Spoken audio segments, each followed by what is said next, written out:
اعوذ بالله من الشیطان الرجیم بسم الله الرحمن الرحیم نظم دا زما د وطن حال ژوند په سور انګار ولاړ د هر سړی په دار ولاړ د اسرافیله ستا شپېلې ته منتظر ټول ښار ولاړ دی د وحشت په بلا ماتو د ګزار په جبل قات یو ګنهګار یو پښتانه یو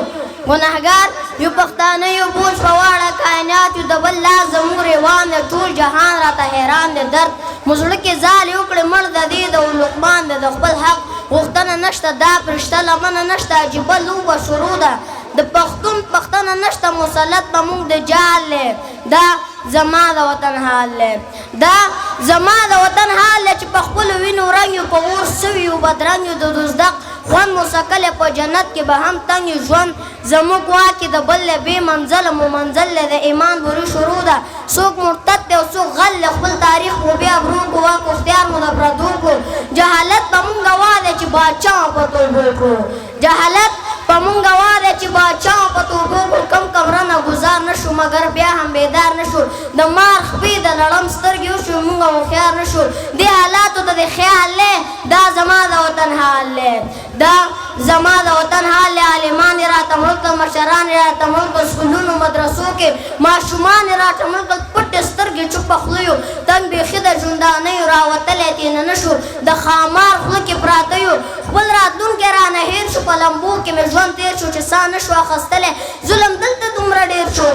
د دې وهر یو فرعون ته بل موسی را پیدا نه شو چې د حق غوښتنه وکړي بل عیسی را پیدا نه شو دې حالاتو ته د خیال دی دا زما د وطن حال دی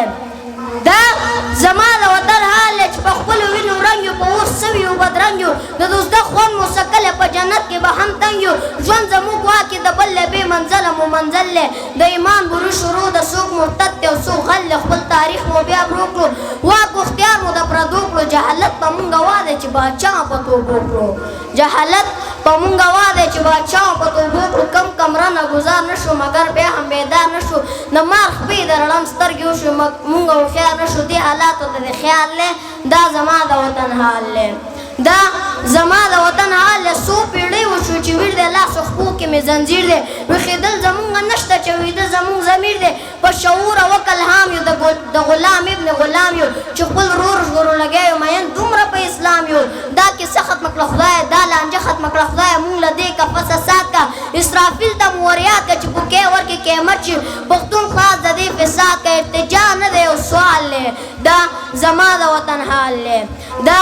زما د وطن حال دی یو د ولږې نه مړ کېږي بل یې سر ته راګډېږي عجیبه مسلماني ده په بل درد به خوشحالېږي یو هفته په ویر جړا کې احساس نشته په دنیا کې داسې ظلم په موږ وشو نه دی شوی کربلا کې دې لیوانو په ځنګل کې څوک د ځان پښتنه وکړي داسې څوک را پیدا نه شو چې د امن او ځان وکړي دې حالاتو ته د خیال دی دا زما د وطن حال دی د توجه څخه مو یوه نړۍ مننه